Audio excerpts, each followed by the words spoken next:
Hello everybody, this is Walrig and welcome to episode 24 of Infinity Evolved Normal Mode.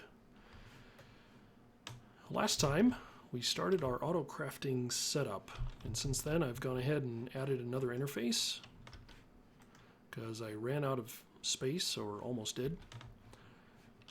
The downside of these is, of course, you can only put 9 recipes in each interface before you've got to add more, so we're going to have to expand this quite a bit into the future, but for now, it gets us by. I did also add an interface on here, and I moved the chest for this setup, and I've also moved the filter. The filter then feeds back into the interface, and this is so that I can automate the production of my logic processors. I've already got the logic processor set, and if you look at the recipe, it shows 1 gold ingot, 1 redstone, and 1 printed silicon. I do need to finish this out, so let's go ahead and do that so you can see what I've done. So right here I have the recipe still in the programmer. I've switched the pattern from crafting to processing, and that allows me to actually set what the output's going to be, and then I just add in the recipe of the items I need to create that particular processor. So one of the things in here, if we look, we've got a handful of these printed silicon wafers, but if I take them all out and request, say I request a logic processor, let's go ahead and pull these guys out, and let's just request 2. It's going to tell us that we're missing some printed silicon. Now I could throw these 18 that I have back in, but I would much rather teach the system how to make them itself. And I will do that very simply by programming the output and then telling it that 1 piece of silicon produces 1 printed silicon, and I will send that over into this interface. And so now when I come over here and look for my logic processor, it's going to tell me that the printed silicon needs to be crafted, and then the logic processor will be crafted. So that's pretty handy. And the way this works is, if you'll notice, there's an arrow on this interface, so it's going to output to this chest, and then the chest works exactly like it has in the past. It's going to pull out the items. In this case, it's never actually going to get those, but we'll just leave that set. They're going to go off into their individual locations. They'll get worked on and sent back into the interface to be fed back into the system. And that's an important part of this process also, is that the items of a recipe like this, they have to be fed back into an interface in order to be totally completed. If you were to just put them into the chest and maybe put like a storage bus on here, they would never be counted as a completed crafting recipe. So yeah, make sure that you've got it feeding back into an interface at some point. I gotta do the other ones now. So let's see, the engineering. If I can spell engineering correctly. That, I believe, is, what, diamonds? Okay. That's easy enough. So 1 diamond, printed silicon, and redstone. That makes the engineering. And then we'll take the pure Certus quartz, and that will make the calculation. We put them all into our interface here, and now we should actually be able to program and request all of those processors. It's not going to be very fast. This whole setup is still pretty slow. It's still pretty simple. Don't worry, I got plans, future plans for that. But for now, all of our processors can be crafted. And we can see that, we can come in here and request 100. It's not going to happen, but because we are missing silicon. So how do we make silicon? Let's check that out. While we're in here making everything, let's just figure out how to keep going at it. So this, we take sand and we can pulverize it. Get it from a variety of other ways, but this seems like the simplest method. And I think with that piece, yeah, let's go ahead and grab these guys. So these have just kind of been left here. I've been using them as more of my manual processes, but let's go ahead and tear this all down and set it up downstairs, because along with outputting to a chest, we can actually program up these machines to do some work for us. So we're going to need a few things though to do this. One is we're going to need a couple of interfaces, and let's see what we can make. Look at that. We've got to craft a few of those, but that's okay. Go ahead and get those crafting, and we can see very quickly if we switch between our crafting status. It's already finished. Doesn't take very long. What else am I going to need? I'm going to need some cabling. And I should probably teach the system how to make cable.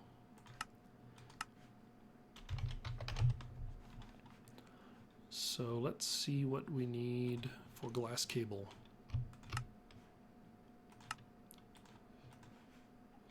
How are we doing on these pure crystals? We're pretty short on crystals. That's something we should work on as well. So we can make cable, but we probably can't make too much of it. Let's just request 10. Yeah, we're missing some of that and some of that. You can see where this all kind of gets, takes a while to program in all these things. Certus quartz. And you can see why we're going to need a lot more interfaces here in the future.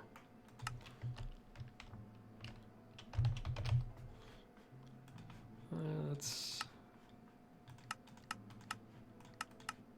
just ask for 5. We're missing 1. How's it? It knows how to make that, doesn't it? Yeah, why doesn't it want to make that?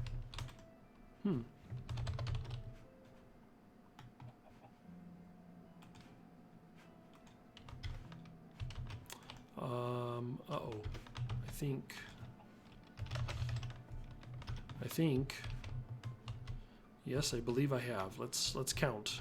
1, 2, 3, 4, 5, 6, 7, 8.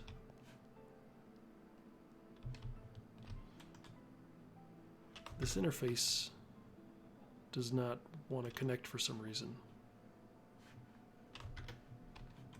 It should, but if we look, like our world interaction upgrades are not there.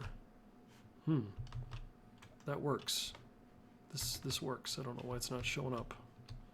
What am I missing? 1, 2, 3.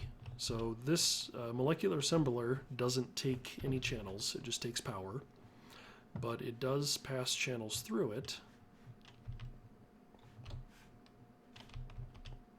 I'm a little bit confused about this. Let me see if I can figure out where I have miscounted, because I've apparently miscounted my channels. You know what we need? Something that will help us is we need a network tool.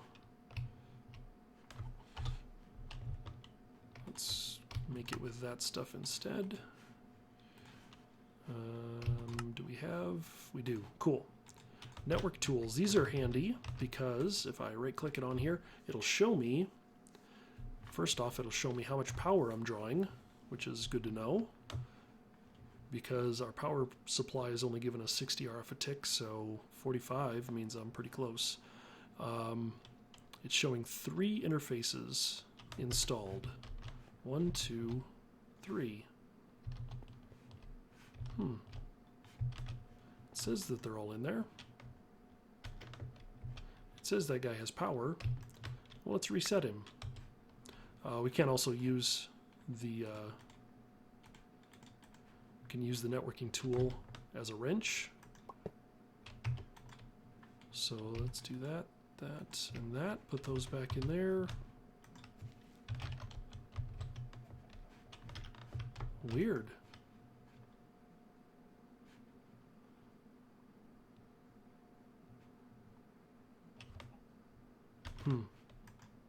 Okay.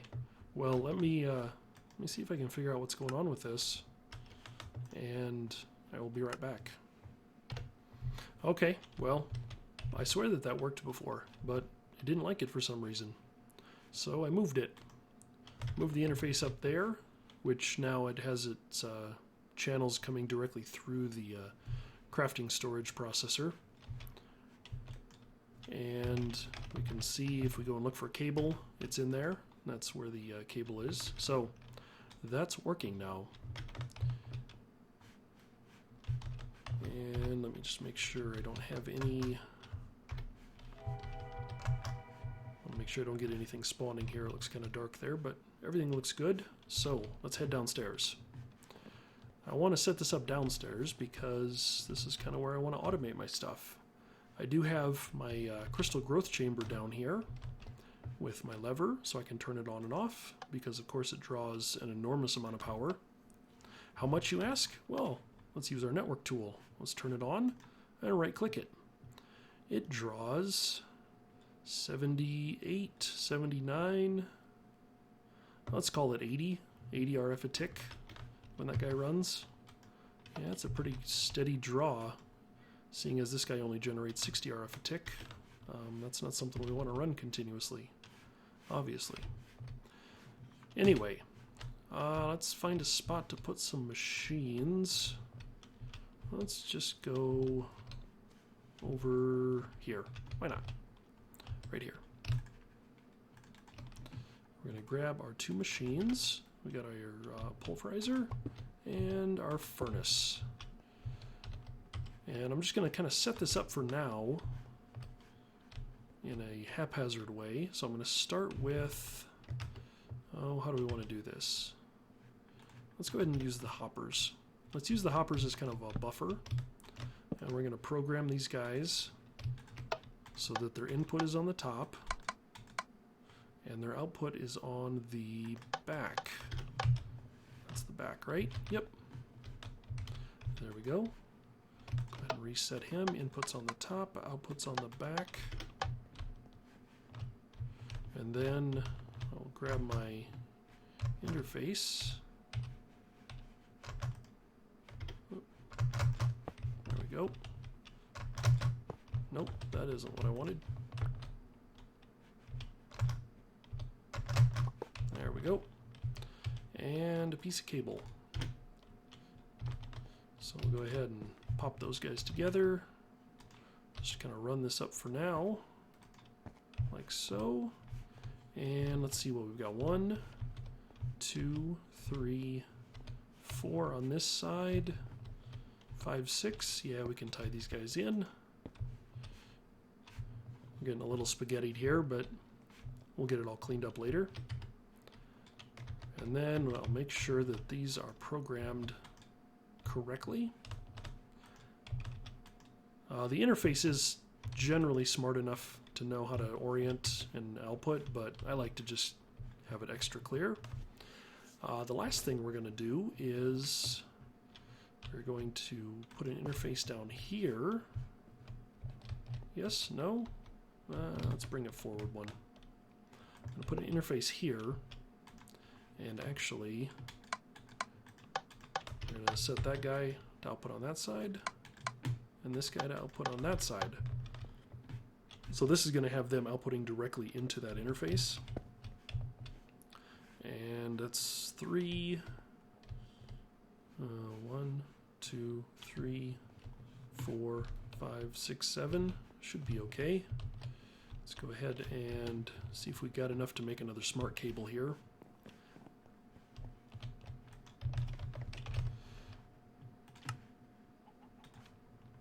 Should be able to make, gotta make a covered cable, which is going to take some wool, which I don't have any of this first. And do I have any wool? Do I have any string? course I have string. I have loads of string. I have string from my spider farm. That's still over here, chugging away.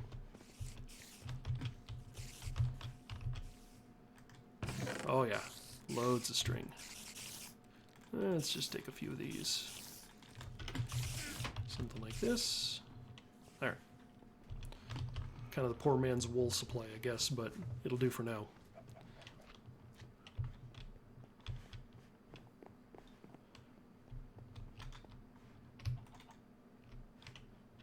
String.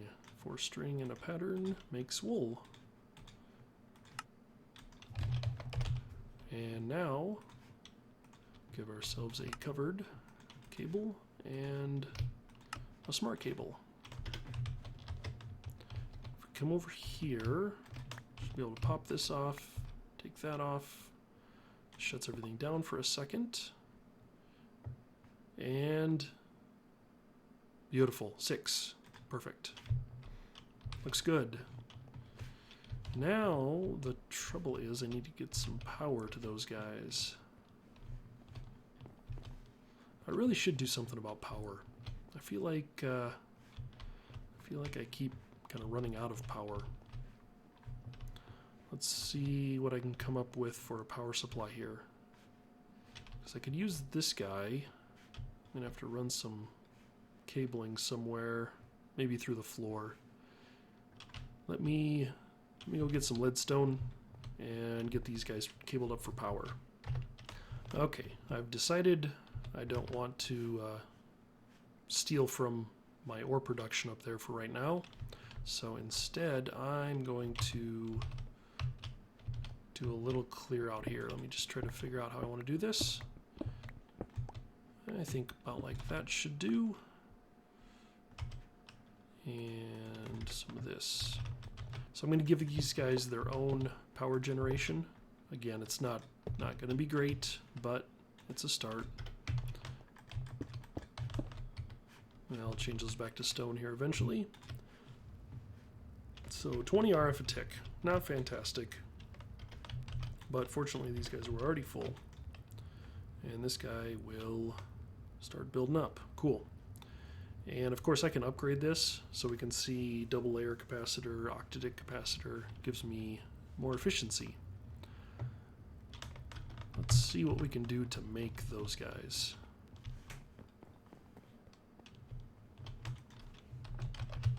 Double layer. Energetic alloy. What do I have? I don't have any of those things. Okay, energetic alloy is actually not terrible. Redstone, gold, and glowstone. I can make that. And a basic capacitor, which I think I can make a couple of those. I can. Cool. So let's grab some redstone. Let's grab some glowstone. Ooh, we are getting short on glowstone. Let's clear some of this stuff out of my inventory. Taking up space. And then a couple pieces of gold.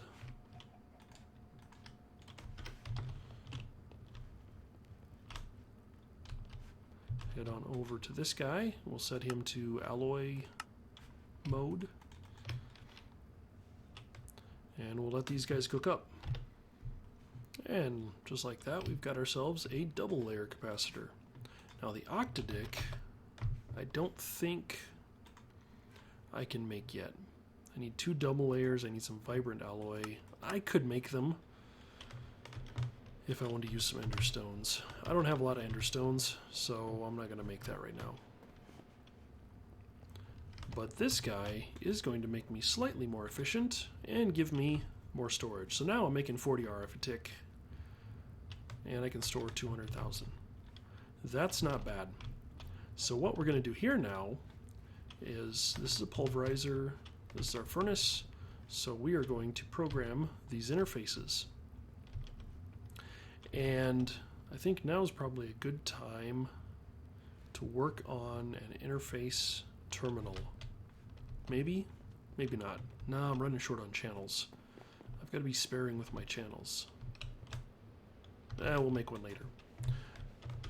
So let's go over to our patterns, and we need some more blank patterns. Can we make 10? No, we can't. Can we make 1? We can make 1. There we go.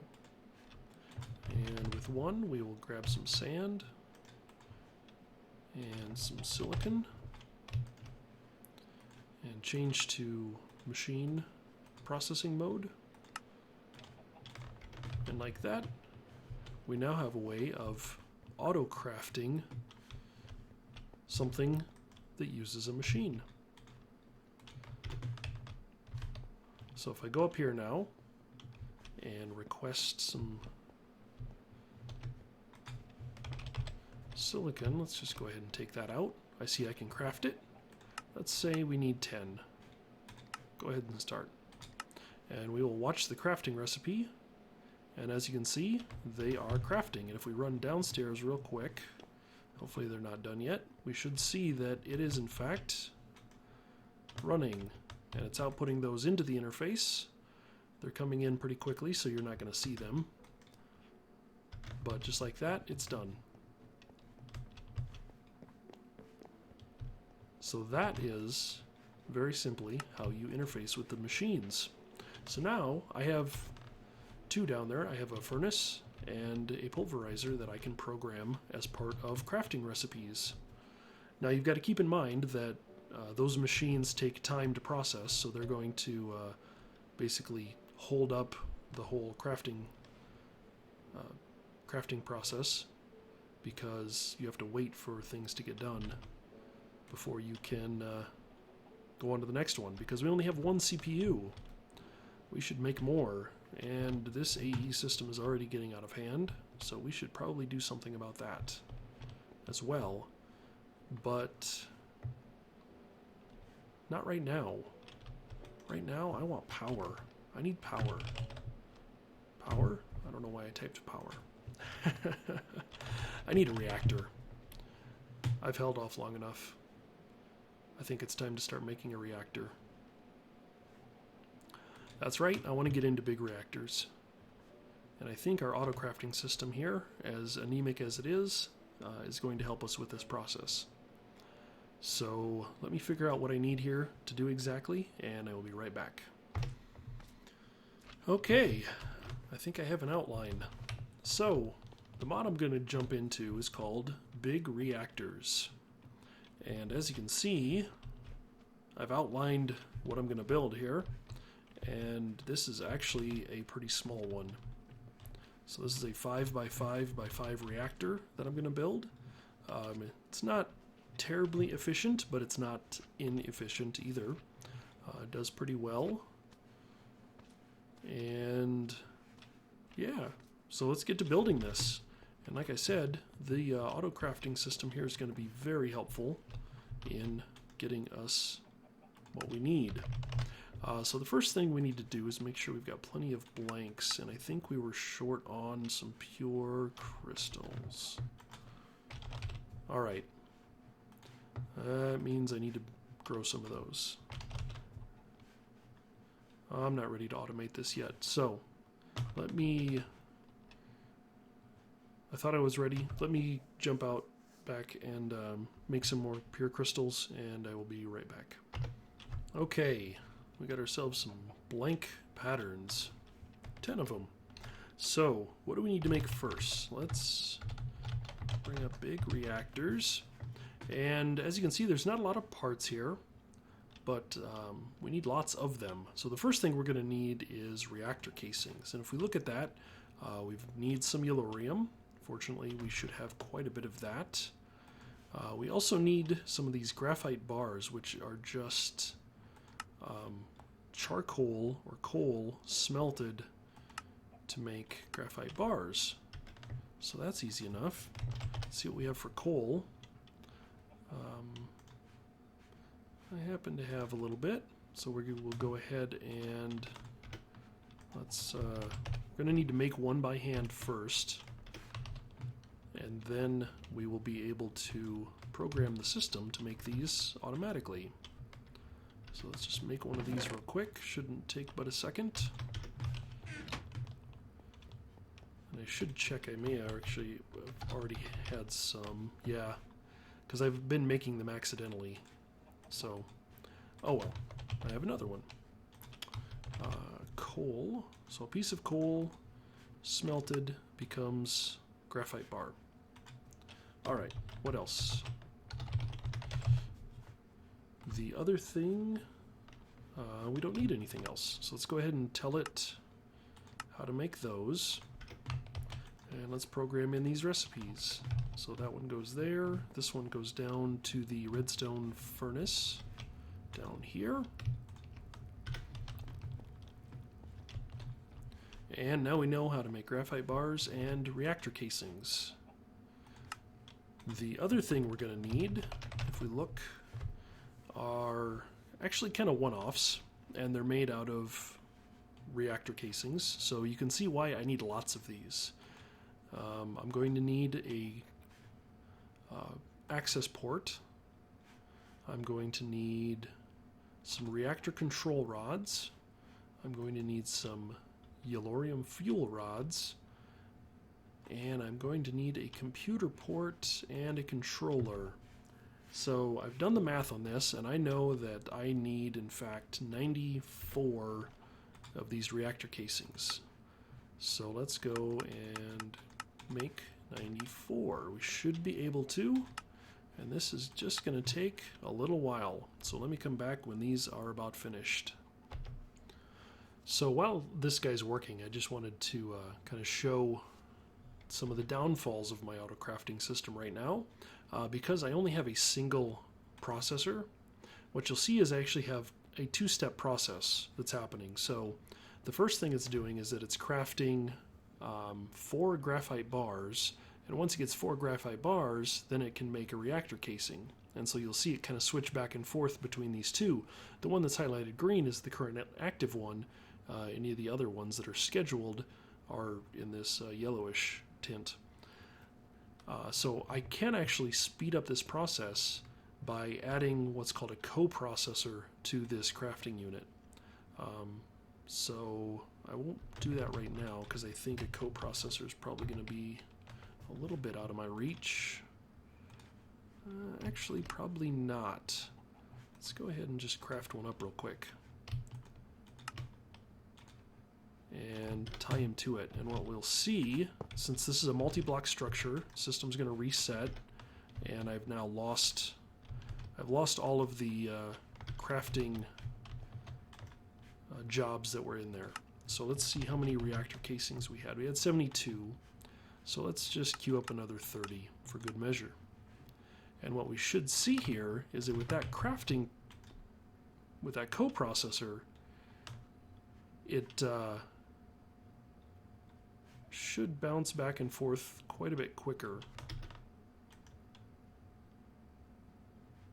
Unless I'm mistaken. I'm probably wrong. I'm usually wrong.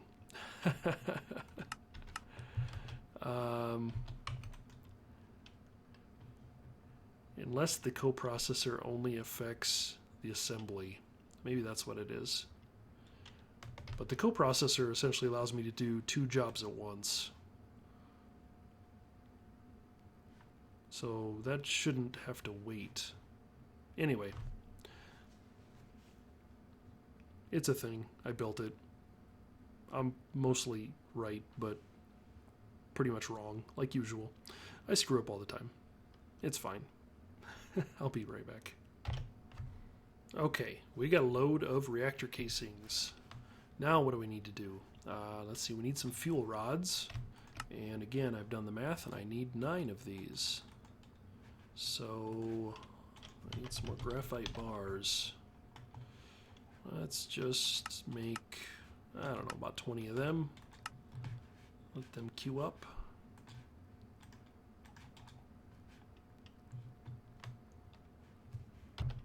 Alright, 9 fuel rods. The next thing we're going to need is that these fuel rods need to be capped off with a reactor control rod, which looks something like that. And we need one of these for each stack, and we're going to create 3 stacks. Then, we're going to need a controller. The controller, of course, allows us to control our reactor. We just need one of those. We need a power tap, because we need a way to get the power out of the reactor. And then we need some access ports. And for that, I'm probably going to need a couple of pistons. Regular pistons. 2 of those, please. 1, 2. And I'm going to need, generally I just need 1 of these, but for the setup I'm going to do, I actually want 2 of these. And that, I believe, should be the majority of what I need. The last thing I want to do is change these reactor casings to glass. Some of them. About 36 of them, in fact, if I did my math right. So let me just grab a handful of those.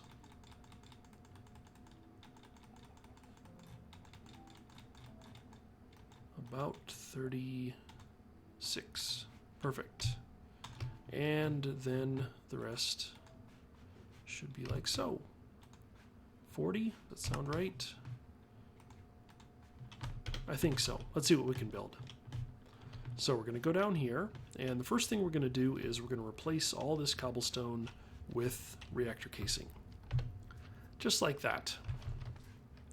And I have gone and filled in the bottom and created 2 strips along the top.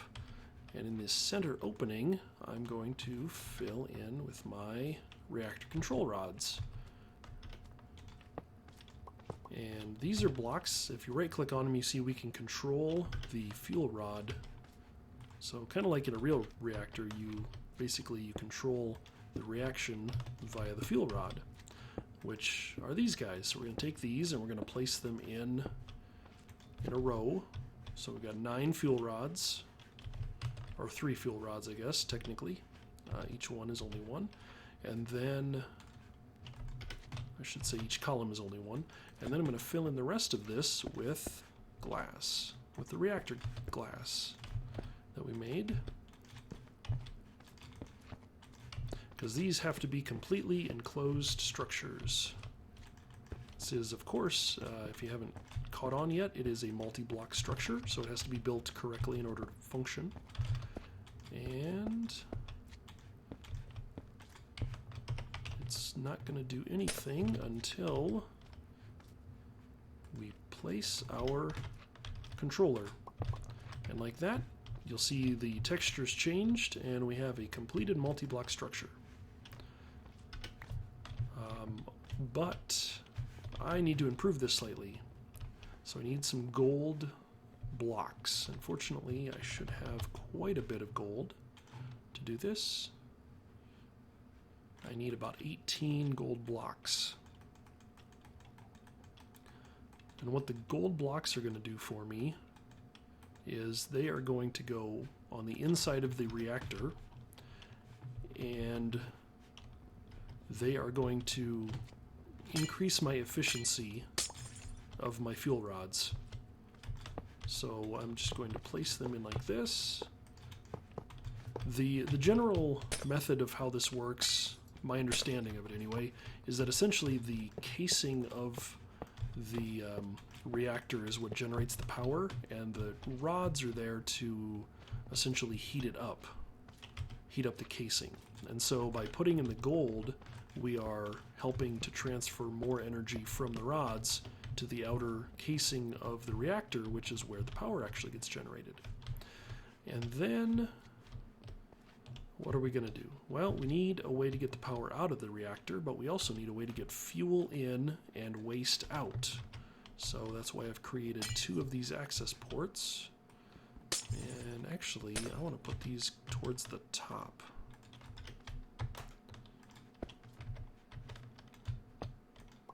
So we're going to grab those 2 guys. We're going to take our wrench and we're going to flip one of these to be output. And we're not going to worry about that too much for right now. And the last thing is I'm I'm going to come here and put a power tap. Well, not quite the last thing. I've got one more thing I want to do, and it requires me to make a block I don't have yet. So let me grab that. That block is going to be the computer port, which is going to take 4 more of these guys. Let's go ahead and make 4 more. And I need a repeater, which looks like I have one. Cool. The computer port is going to be important because I am going to control my reactor with another mod called Autocrafting. So let's go ahead and build a computer. And these are exactly what you would expect them to be. These are programmable machines. I'm going to need some networking cable. And I'm going to need a modem, a wired modem. It's about like that. And like that. Okay. And I'm going to take a bit of trickery here because I've already pre-prepared the program we're going to use. So we plug in the nice little serial port there. For all of you young kids, that is what a serial port interface ID looks like. Roughly anyway, as best as it can be analoged in Minecraft. I'm then going to... Oh, you know what I need? I need another modem. Because of course, you need modems on both sides of communication. Modem. There is a wireless modem. The setup that I'm using will not work with a wireless modem. Those are a bit more advanced. What we're doing here right now is pretty basic. Let's go ahead and get that guy busted off. I don't know if it's going to let me do this. Oh yeah. So what you saw there is I kind of accidentally clicked that. I clicked on the modem and it lit up red. I'll do the same thing here. So those guys are now connected and can talk to each other. And as we can see here, we've got a computer. I won't go into a lot of detail with it, but basically it is a fully programmable device that can interface to the environment. And the last thing I'm going to need here before I get this computer set up is some yellorium. And I can use the ingots, but I prefer to condense them and use blocks. So I'm going to grab a stack of blocks. And the yellorium is the fuel we use in our reactor. So I'm just going to place them in here. You're going to see 4 of them disappeared because right away they went in and filled up the control rods. And so now, if we look, we have... let's get this guy out of the way. There we go. So we can see everything. We've got, what is it, 36 buckets of fuel, essentially. And we can see we've got casing heating. And it kind of tells us here the heat raises energy output and coolant conversion. Core heating. It's based on the design of the reactor. And then energy buffer. And we can store, what is that, about 1 million? 10 million? Something like that. I can come in here and just turn this guy on. And if we just turn him on, we'll see right away he's going to heat up and he's going to start producing power. We see what our power production is. About 3,000 RF a tick, not bad. And we're consuming about 1/2 of a millibucket per tick, so not bad either. Not great, but not terrible. We've got about 300-400% efficiency on our fuel reaction. So we'll shut him down because the way these guys work, they do not control themselves at all. So if this buffer gets full, this reactor just keeps cooking and burns up all of its fuel. That's where the computer comes in, which I need to grab some code. Okay, so I've got myself some code, and fortunately these computers work very well with pastebin. So if we do a pastebin get, and then paste the code in. This is the code for the code that I'm going to be, the code for the code. So if you go to pastebin.com/ and put in that G, capital FQ, TUVZM, don't worry about it, I'll link it in the video. You will get the code that I am going to pull down right now, except I need to tell it what to call this. Let's call it reactor control. There we go, downloaded, and we can look at reactor control. If we look at it, why is it empty?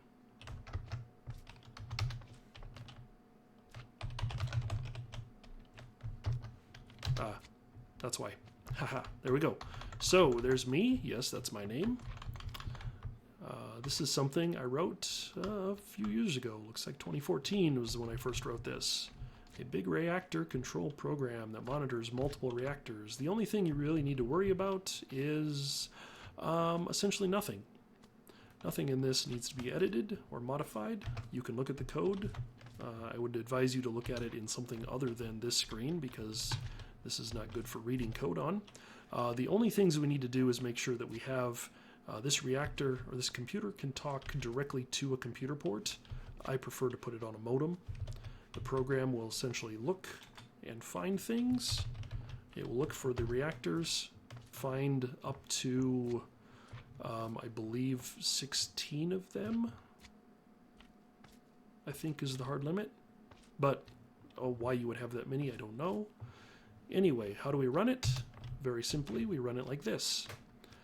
And it brings up a nice little screen here. And what we'll see is this guy has started. So our reactor is running. And what the program here does is that it monitors the energy storage in the buffer. And as this buffer gets up, it's going to run at 100% fuel rods up until this reaches, I believe, 80%. So once the buffer gets to 80% full, which we can do pretty quick here, I know I'm going a little long in this episode, but won't take more than a few more seconds here to get us up to 80%. What we'll see, well, we won't see because we can't see it in here. Let's go take a look at the top here. If I'm not mistaken, I should be able to see the top in these three spots. So there's our control rods. And we can see right now they're all at 0%. But if we continue to monitor them very shortly here, they should start to insert themselves and do so at 5% increments, I believe. It's hard to see both sides of this from where I'm standing.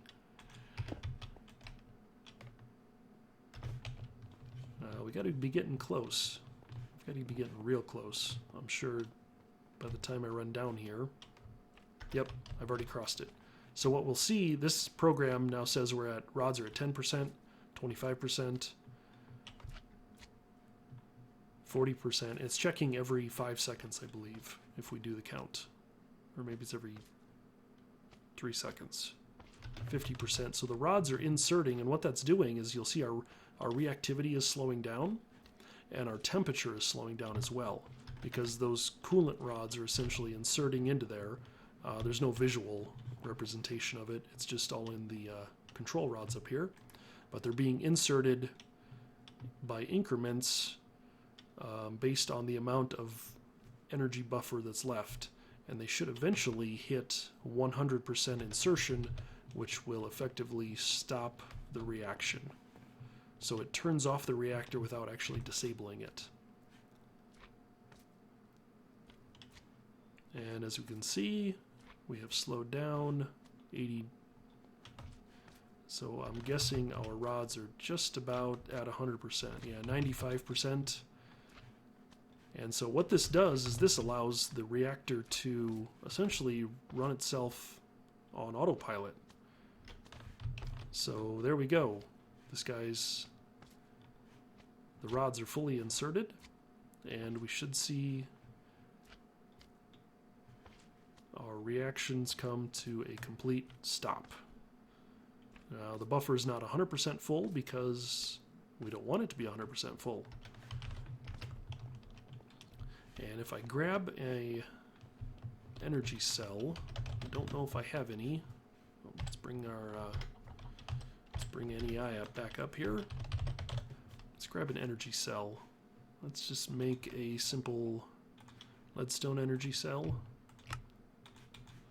It's not too hard to make. Like that, and this. We'll grab this guy, we'll put him down here on the energy port, and he should very quickly start to fill up, and this reactor should start to generate power again. So this system is essentially automates the reactor control, and it does that through the application of the control rods. So once this energy cell fills up, which it should do rather quickly,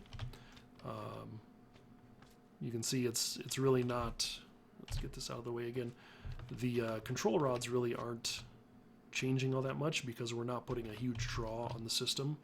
Because as we saw, this reactor can generate 3,000 RF a tick, and now we're at about 400, and that's keeping up with the draw from the energy cell, which is full. And just like that, should very quickly put us back to 100% on our rod insertion.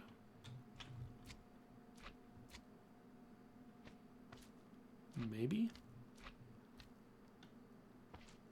I haven't looked at this code in a while. Ah, there we go. Good. I was hoping I got all these edge cases. Yeah, like I said, it's been about 2 years since I've looked at the code, so it appears to still work. Perfect. And our reactor is completely stopped. That's it. Well, for now, I think I've run plenty long, a lot longer than I wanted to. Sorry about that. But this is Woolrig. Thanks for watching. We got a reactor. I'm going to have to wire up all my machines because I'm tired of all these little piddly power sources. I got myself a big reactor. And don't worry, we will just build bigger ones in the future. For now, this is Woolrig. Thanks for watching, and I will see you in the next episode. Bye-bye.